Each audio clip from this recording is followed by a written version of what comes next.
Hey everyone, today's review is of Pirate101, which is a game I played from the day it launched, because it was made by the same company that made Wizard101. So with that being said, let's get into my initial thoughts.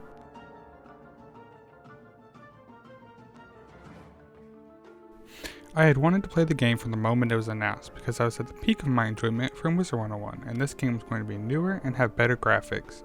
I had even signed up for the beta, and even though I didn't get into it, I was counting the days to the release of the game. Probably the first time I've been this excited for a game's release. So anywho, once launching the game I was hooked. I played for hours, completing what the game had for us at the time, which leads me to the next section, gameplay.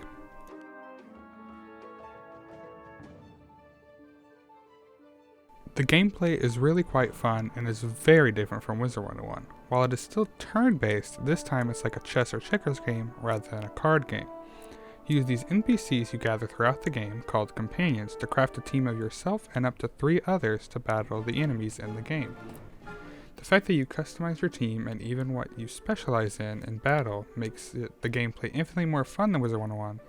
On top of that, you have ship combat, which really, while not as entertaining, breaks up some of the quest lines, which is really helpful to the enjoyability of the game. So moving on to graphics.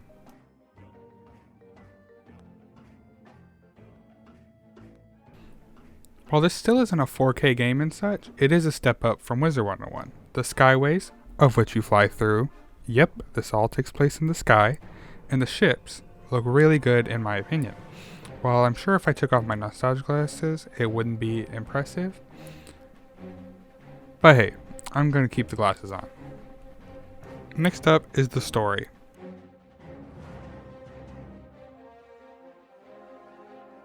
This section has an upside and a downside in it. The upside is that I really truly enjoyed the story of the game. In Wizard101, I find that after the first arc, you can skip through all the dialogue because I simply just wasn't invested after that.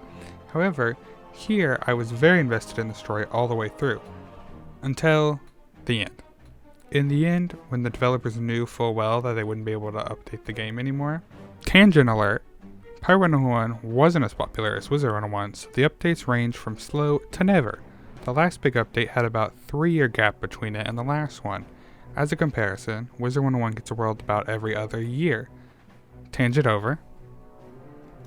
At the end of the last story, they teased more story after you beat the main baddie, which ruined the whole story because we'll most likely never see it come to fruition, as they essentially said they will not be updating the game further.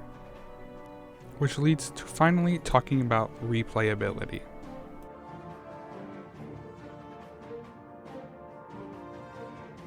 I got a few comments saying I was wrong about my opinion on Terraria not being replayable, so here I will state clearly that it is my opinion, and my opinion is not the only opinion. Your opinion can also be valid. Anywho, I've replayed Pirate101 multiple times. I think the storyline and gameplay hold up and it is entertaining enough to be replayed. There are 5 classes in the game and each one brings you a new team and a new experience, and I think that justifies it being replayable. In the end, I'm going to give the game a 10 out of 10, since as a whole I love the game and think even now I'd love to go back and play it again. The fact that it has an open-ended story plot at the end sucks, but you can ignore it and just enjoy what's there. Thanks for watching this video. I hope you enjoyed it because I really enjoyed making it. Don't forget to like and subscribe. On that final note, okay, bye.